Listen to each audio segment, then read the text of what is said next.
also, you know, none of us have any monopoly on great ideas. And this is stuff that I created, but it doesn't mean it works for your class. I have no, you know, demand that it stay exactly as it is, because this is what I did for my students. But if it works better in a different format for your students, change it, make it better. And then I would say share it back. So one of the cool things about creating your own account on C-SPAN Classroom, as a lot of you probably know, is you can save your stuff, but you can also share it. So I would love to, if you make this better, please share it back out with the rest of us too, which would be great. So I always have told my students, both in the new or, you know, iteration of our class and the old one, that AP Gov in a lot of ways is a giant vocab test. And so my approach has always been, we're going to drive the vocabulary and we're going to build concepts from there. And that if kids understand the vocab, right, then they have a working knowledge to understand and explain the concepts. And so one of the things that we focused on as the C-SPAN team with the fellowship last year is these key terms. How do we make the key terms really accessible to kids? And this used to be a lot of stuff that I'd ask kids to explore on their own or maybe start a class period with. And it's been great since we've been home because it's stuff that kids can access on their own. So if we can click on the key terms. Tom, thank you so much. Oh, you're anticipating me. I love it.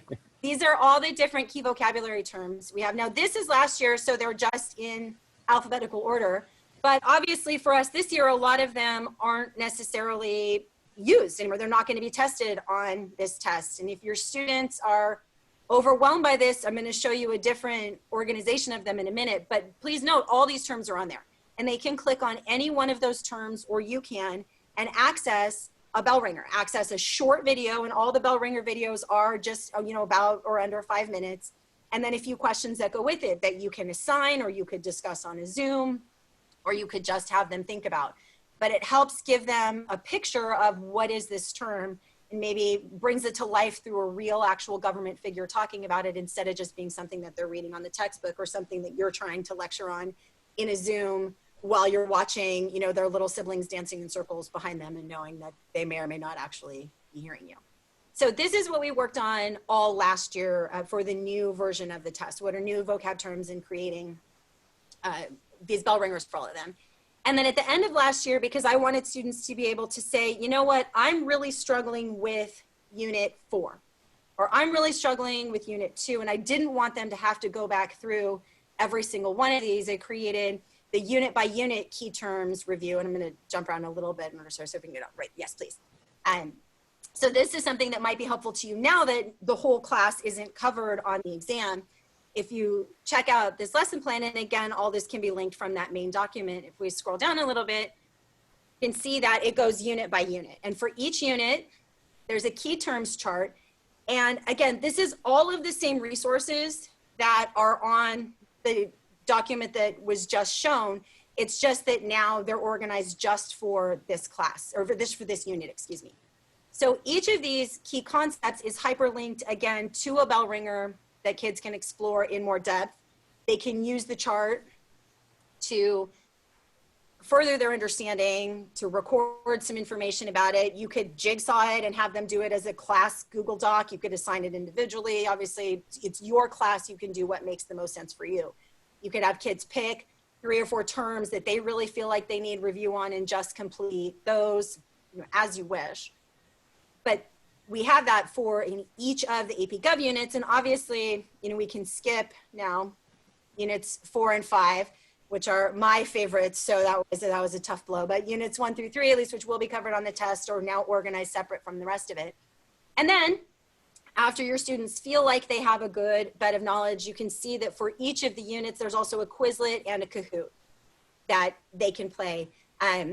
You probably know this already, but just in case, Kahoot is doing a free premium upgrade for all educators for the rest of the school year. So it makes it a little easier to do some of the stuff virtually. But even in standard Kahoot, you can assign it for them to play individually. And you guys probably know that. But just in case, because I only found this out when I needed to, which was a couple weeks ago, when you choose play, it will give you a link that you can share with kids to play individually, or it does work on a Zoom. So we've done that a number of times with my students, where I just share my screen and launch the Kahoot, and then they can still play on their phones just like they were in your classroom.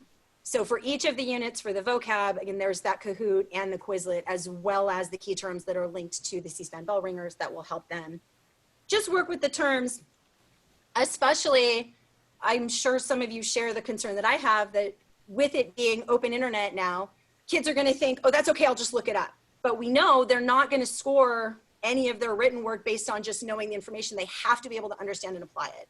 And so I think having them really digging into some of these terms and making sure it's not just a definition they can spit out, but it's something they can see and understand. And with concept application being such a huge part of the test, these bell ringers are exactly, of course, concept application. They're seeing this term in real life work by real government officials or discussed by real political scientists or real historians. So I think there's just a ton of value in having our students dive into the vocab in this context with the way the test is going to run this year. So that's a little bit of the vocab piece that we can go to. And then of course the other, and there are, as you can see, so I like games a lot. So I haven't frankly looked at all of these to see how they can be adapted virtually, but some of them definitely can be, or they can still be played on Zoom, even if they're not being played, you know, by us physically in our classrooms with our kids, which I know we all, of course, really, really wish they were. And then in addition to the vocab, the other big piece, I think that we would all be reviewing right now, regardless of whether we were doing this virtually or in real life, are the documents and the Supreme Court cases.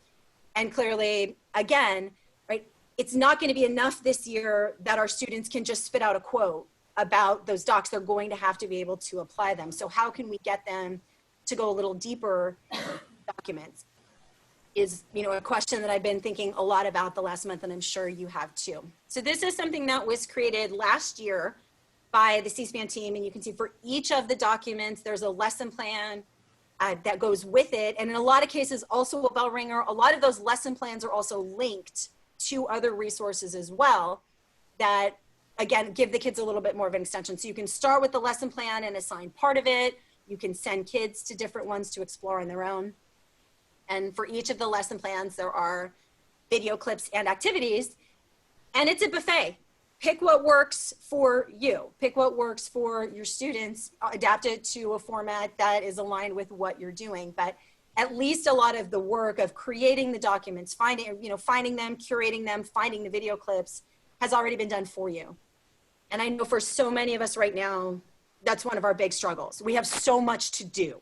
There's so much to create. There's so much to transfer. So anything that we can do to avoid reinventing the wheel is very much to the good. And so we definitely just wanted to make sure that you knew that this has all been done for every single document and for every single one of the court cases. There's already this information that's out there. And again, there are clips of other people discussing them. And we know probably in a lot of cases, those clips are people saying exactly the same thing that you already told your students when you taught this to them. But we know sometimes, miraculously, it's that other voice saying the same thing you've said that helps it stick for our students. Right? So again, here's for each of these, as I said, there you can see both there's lesson plans and bell ringers, but also there are questions that go along with the videos. There's activities that kids can do to expand their knowledge. There's some creative stuff. And a lot of it doesn't have to be done in class, which is a nice alternative then to you having to create a whole bunch of ways to transfer this from a discussion you would have in class into an online format. And just to interject a little bit, a lot of these, like the Brown versus Board of Education one, these were taken from our landmark court case series that we had two series of. So we had law experts, or in some cases, we had people who were actually a part of the case. So for example, for the Tinker versus Des Moines case, we had Mary Beth Tinker come into the studio and talk about her experiences. And then we had her brother, John, come do a more produced piece. So you can see here, these are going to be set up, a lot of these where there's some sort of expert explaining the court case. There's different perspectives, the key questions, reactions to it, the decision, and then really the legacy of each of these. So the ones that are the landmark court cases, they're going to be structured in a pretty similar format. So like the Gideon versus Wainwright, the Schenck case, the New York Times versus the United States, those are going to be structured in that where there's multiple clips, and they are usually law professors or people who are involved in the case in some way. I've had a lot of success doing that in jigsaw format right? Because asking a kid, especially now when they're surrounded by distractions, watch an hour-long video on anything that's government related, right? They're going to put it on and then they're going to walk around in their background and make a snack. But if it's watch this 3-minute clip and you now have to tell some of your friends about it, right? The reports back have been pretty positive that kids have been doing it. They've been sharing with each other. It's been manageable. And the Tinker one is amazing. I think the kids really, really love that. In every year that I've used it, just seeing someone, of course, who is their age, but seeing the real person talk about the case has been glorious. But they're all very, very good.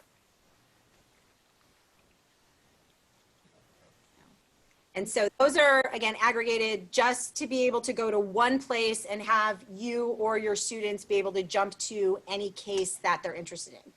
But as well, we don't just want them to do that. We want to know that they've understood it, that they can explain it, and that they're not counting on being able to Google it and then write an essay about it in 25 minutes or a concept application question about it in 15 minutes. So this, I spent a lot of time thinking about last year. How am I going to make sure that they know? And I've spent even more time thinking about that this year. So that led me toward the end of last year to create these founding documents review and Supreme Court cases review lesson plans to just allow kids after they've learned it to go back through and assess their understanding and to allow us to assess their understanding of it.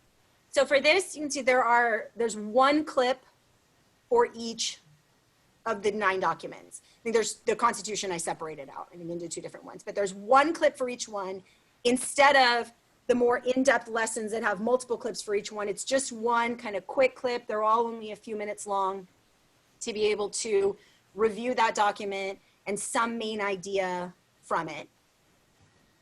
So again, that can be used as needed. And then going down, there's also a founding docs quick overview and analysis chart. This is something that we developed in our district last year. I know Mark's on the call. Hi, Mark, and Sarah, who's another teacher in our district, as something that we have our students work on throughout the year. And I could not be gladder this year that I did because they already have it, but I'm also having them go back through it so that they have it as a quick reference for all of the documents so that when they see the essay prompt, they can glance at that maybe quickly and affirm that they are going to be writing about the correct thing, but they don't have to try to dig through the whole document. So again, use it, don't make it better. Maybe it works differently for your class, but at least it's something for kids to let them consolidate their information into one location. And for each of these hyperlinks on the left, the top one is the document itself. And it's a document that they can go back and annotate as they work with the text. So there is that space for that. Again, if you don't need it, if it's not helpful, if it's not useful, if you've already done this, you can skip it, but this is a buffet, it's there. Take it if you'd like. And then underneath on the chart, that link to the document where it says learn more from C-SPAN is a link to the lesson plan. So again, this is the same stuff that's on the document that was being shown earlier. It's just now linked to the specific, it's another way to find it. That's all. And it's linked now to that specific doc. If they're watching it, they can just navigate from there. Yeah, and Sunshine has done really a good job of putting everything in one location. So on the website, we have thousands of resources, and she's really taken these and curated them all into one location. So what she's done is great, and it's all on this on these resources that she created. Thank you. And then after that, or if this is not something that's useful to you, the other thing on this lesson that I really, really love are these key foundational documents game cards. And so if you open that, what this is something I started using in my classroom last year. So if we scroll down a little bit more, these are, you can see each of the documents, and this is designed to be printed on one sheet of cardstock and then cut into basically playing card size cuts. And then if we go up to the top, there's 5 different games that can be played with them to mix it up for kids. So it's not just flashcards, it's actually doing something with it. So this is what I made last year so that it could be used in class. And it was really well received by my students. They enjoyed doing it. They were excited when it was a game day with the docs. And I didn't want to lose that this year, but obviously they can't get together and play. So I spent some time thinking about, well, how would we do this virtually? So on the lesson, underneath those variations for in real life play, there are now variations for virtual play. And so each of these have directions so that kids can play it on Zoom. So they have to make their own cards at home, but obviously they can either print it out or they could just handwrite it on a scrap of paper. It doesn't matter. And then you don't have to be there for this.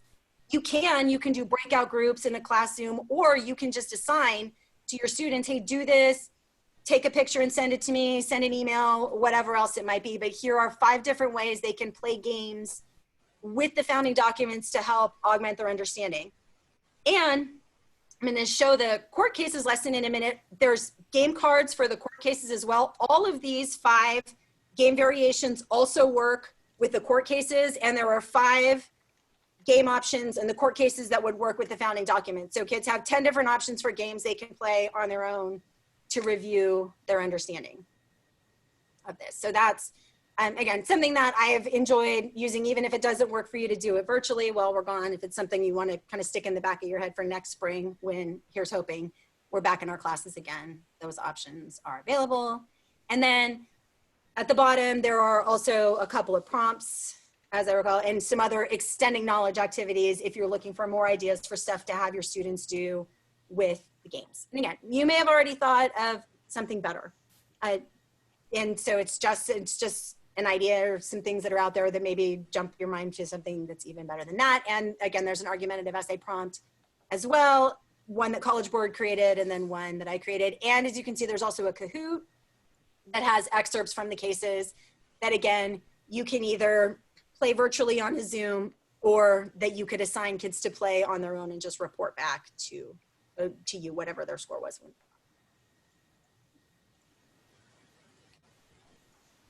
And then I did essentially the same thing for the court cases. So the format is very, very similar.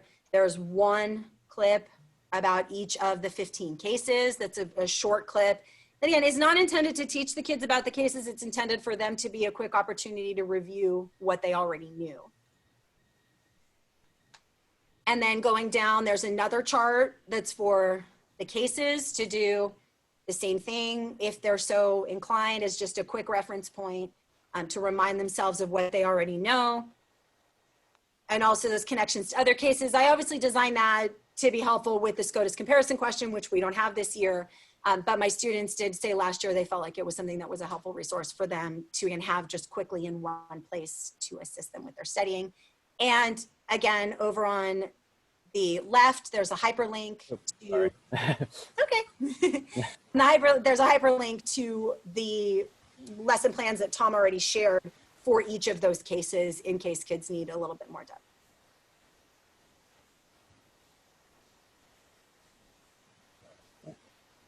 Sorry, I'm a little behind you. Okay, now you know I talk pretty fast, so I'm sure. And then you can see under reviewing knowledge, there again, as I mentioned, are the game cards. For that, just because I'm sure I'm not alone in this, but I hate having leftover cardstock. If I'm going to actually use my cardstock and my copy allotment to print stuff, I want to use the whole page. So I added 5 more cases on top of the 15 that I think are just handy ones for students to know that are widely applicable ones. So there are 20 cases instead of just 15 on this, but the format's the same. It's meant to be printed out and then just cut into game card size things. When I make a class set, I just make it with all 5 of the directions bundled into the game so that kids can play whichever one they want. And again, this is the original set. So these are the 5 variations that are meant for in-person play. But on the lesson plan, there are another 5 variations that are meant for virtual play. And there's a direction sheet for those. So these are just the 5 virtual play ones that again also go with all of the founding doc cards as well. They can be played in effectively the same way. And then underneath that, there are more activities that are kind of more just fun, creative ways to apply stuff. I don't know about you, but my students have been more responsive in this distance learning era to stuff that is a little more creative than not. So I've liked to have extra things to be able to offer them to do that are more creative application than just answer these questions. And then there are SCOTUS comparison questions on here, although obviously that's not on the exam again this year, something just to know for next year. And there's a Kahoot. Now this is the big mega Kahoot. I actually created this for this year and just played it with my class this morning. Actually, since I'm out in California, it's still early afternoon here. So we all played it together. It's 35 questions. It combines the docs and the court cases. It's either a direct quote or a paraphrase quote because of that pesky Kahoot character limit from each of them. And it was cutthroat. So it was really a pretty fun way for kids to, again, engage. When they're sitting at home, they have a little more time for the longer run as long as they're there with you. So it's 35 questions. So it took us about 40 minutes to do it. But it was because there were so many, first place was flying back and forth. It was one of the more fun times we've had. So that's available on Kahoot. It's a public share, so you can use it. You can assign it for them individually, or you can play it virtually. What we did, so as I said, we did it in our Zoom, and then I sent out the links to kids so that the ones that hadn't done well can follow up on their own and continue to play. And obviously we know, right? This is not a situation where they're going to get a multiple choice question with the contents of that doc or case and they're going to have to identify it. But my thought was more, I want to make sure you know immediately how you can use each of those documents in each of those cases so that when you're staring at that argumentative essay prompt, you're not completely blanking on, oh wait, what was Federalist 70 again and how could I use it? That, it's really all in their head. So they don't have to think about what it is and can think more about how it is and how they could use it. So those are those review tools. But obviously this year, all about the free response. It's all about the essay. And so we have developed in the past, over the past year, the education team has put together quite a few practice prompts. And then this year, we wrote a few more to be aligned to this year's exam and only the content that's on this year's exam. And you can see Tom went through and aggregated all of it into this one spot so that there are a whole bunch of different concept application questions and argumentative essay prompts that are available. And however you want to use it. I don't necessarily want to grade 75 essays a day, but I often will send out the prompts and have kids just write theses or just tell me what documents they use if they were going to write about that. Or we'll do it as a discussion to jumpstart a small Zoom or a breakout group or whatever it might be. But those are all there available for you. And these are all ones that are originally written. They're modeled after the College Board one, but it's in addition to this stuff on AP Classroom. So it's another resource that's available to you in a time when I feel like we're all pretty hungry for resources. And similar to what Sunshine was saying, all these, and I think I mentioned it before, are in Google Drive or Google Docs. So if you want to take this and make a copy of it, you can change it. You can change the formatting. You can put it into a discussion board on Blackboard or however you want to do it. But you have the ability to kind of take and edit these any way you want, which is the nice thing about Google Docs. So Tom, if you can click the practice concept application questions, just to show that. Or Craig or whoever's doing. So for this, and some of the other lesson plans and bell ringers have questions embedded into them. This is, again, for me as a review. After the fact, here's what I want you to do with it. So there are these sample questions, and then we scroll down to the bottom. I don't necessarily have time to grade all of these overnight again. So one of the things that I've gone to sometimes is this tabular form. Don't write the whole thing. Just tell me what you would write for each one of these, kind of A, B, C, D. I've done it as a jigsaw. I've done it as an individual. And then at the bottom of that chart are linked C-SPAN resources. If kids are really looking at this and saying, you know what, I don't know. I have nothing for this one. How can they go back and find out more information that might be helpful to them so that we're not having to send them in a million different directions or down a Google rabbit hole. We're going to stuff that's already curated, that we already know is on point, and that is going to be helpful. Because just like we are kind of looking all around everywhere trying to figure out what to use, I think so are some of our students. And that is the kind of thing that wakes me up at 3 o'clock in the morning is what random video are they finding on YouTube that they're deciding means they completely understand what naturalization means. And it could be totally wrong. So I feel like everything we can do to send them to resources that we know are reliable, that we know are authentic, that are primary source oriented, obviously is to the good thing. And I did take both these sample CAQs and some of the argumentative essay prompts and put that into a lesson plan as well, just to make it easier for it to come up if you're searching it and you can't find this. So that's located right here if you're following along. perfect. Yes, and so I put a couple clips on there that were, I felt like, pertinent to the topics if kids wanted to do a little bit of a preview, and then the prompts are down below as well. So again, it's the same information, just linked in another place, hopefully making it as easy to find as possible for you.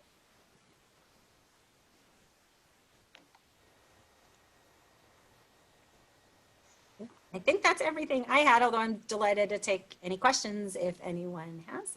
Yeah, there's one question here. And if anyone else has questions, you can open up the chat window if you don't have it already open and type your questions in there. But Paul, sounds like he's teaching AP Gov for the first time and was wondering, has to wrap up the year with Unit 2. Any recommendations for teaching the concepts for the first time?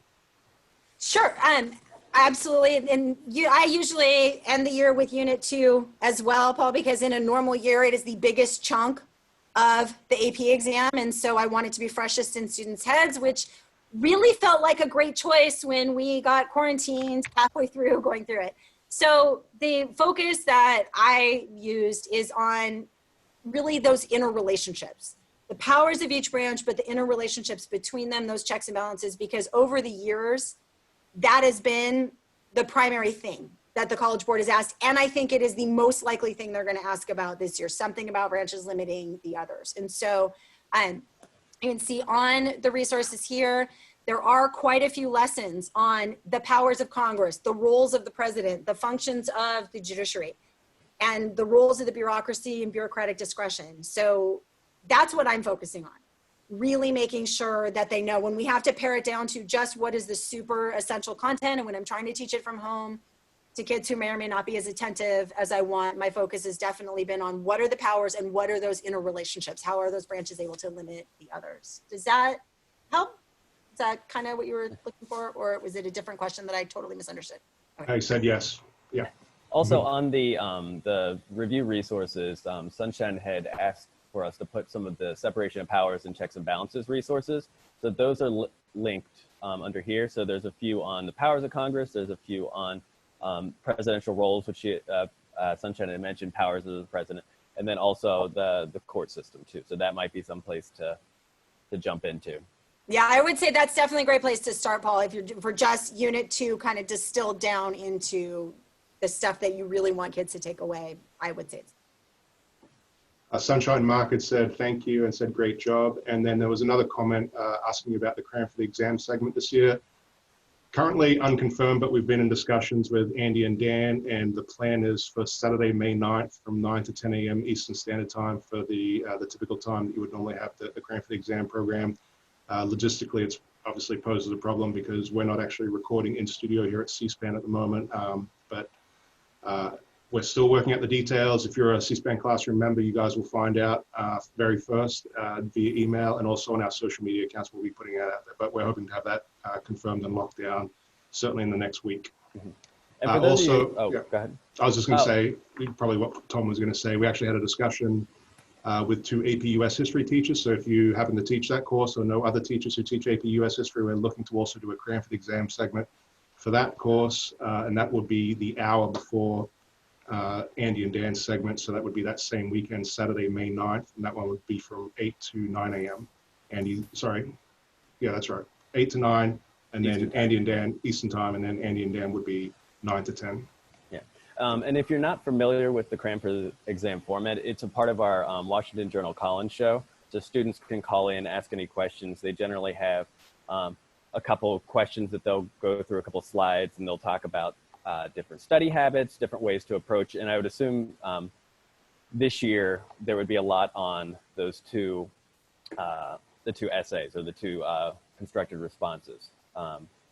So we also have all of the ones from previous years on the website here. So the whole way back from 2014 to last year. So with the caveat being that last year's test was a little different. Were there any other questions that you saw, Craig? Yeah, one, do you think they will put institutions on the argumentative or the CAQ?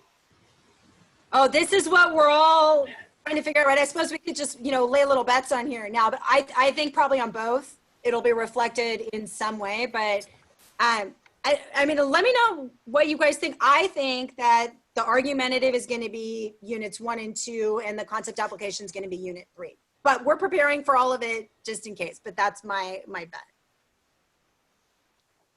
Another one from Christopher Thompson saying, has his sort of separate question, have my kids to avoid having a textbook or rely on Google on the day of the exam. I want them to make a note card. Do you have any suggestions for any themes or key ideas that they must know? For example, government principles, things of the like. Sure. I think I told my students checks and balances, checks and balances, checks and balances, that if they were only have one thing, and the founding documents charts and the Supreme Court charts, which is a lot to fit on a note card. But I told them that's what if it were me and I were taking the test, those are the 3 things that I would have handy. But if it's just one note card, I would say maybe, key principles of government and what docs and cases would fit with each one would be, I think, would make a lot of sense, or what powers of each branch would fit with each principle. I'm looking at another question about congressional hearings and oversight. So the question from Stacy, I've been struggling finding resources that are short on congressional hearings, oversight, so which are agencies, where should I start looking? Any tips, Sunshine? Is that in the terms in Unit 2? Yeah, Stacy actually replied to that and said right as she was talking that out, you had answered the question. Oh, never mind then. Yeah. Just ignore me. Don't worry about me.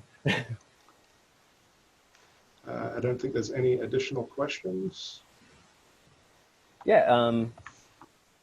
Anything else for the good of the order before we adjourn? Any last minute questions?